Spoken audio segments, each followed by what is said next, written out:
about the benefits of the ICT in the 21st century. The increasing use of information and communication technologies has brought changes to teaching and learning at all levels of higher education system, leading to quality enhancement in the 21st century. Traditional forms of teaching and learning are increasingly being converted to online and virtual environments. There are endless possibilities with the integration of ICT in the education system. The use of ICT in education not only improve classroom teaching learning process, but also provide the facility of e-learning. ICT has enhanced distance learning in the 21st century. Successful implementation of ICT to lead change in more about influence and empower teachers and supporting them in their engagement with students in learning rather than acquiring computer skills and of training software and equipment. ICT enabled to educate will ultimately lead to the democratization of the education in the 20th century. The adoption of use of ICT in education have a positive impact of teaching, learning, and research.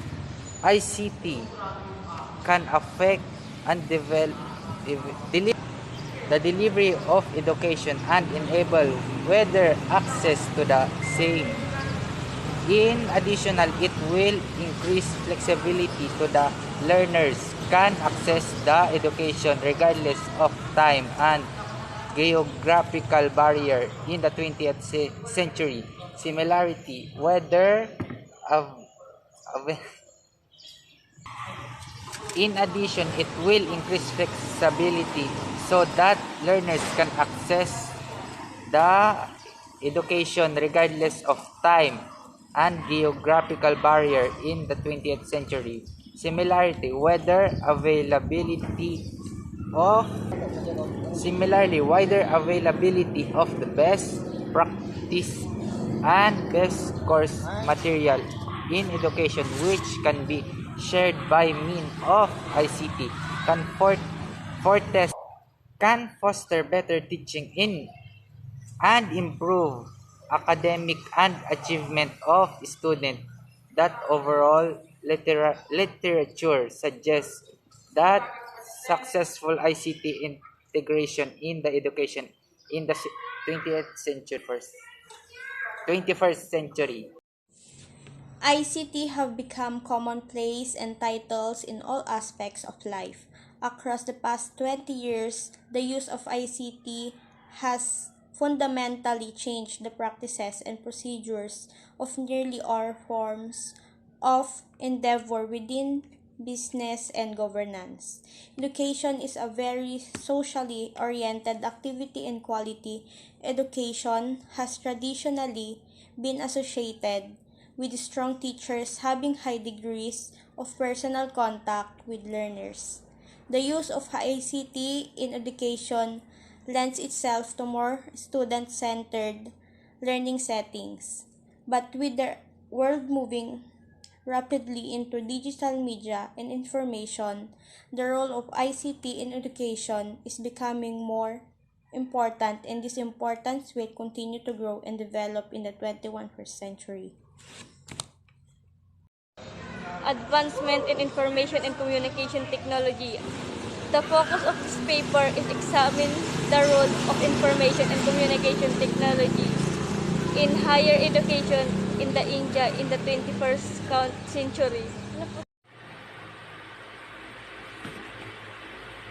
In this backdrop, access to quality in higher education for all has emerged as determining factor of economic growth and development. In order to increase the access to higher education and improving its reach to the remotest part of the country, contribution of open and distance learning facilities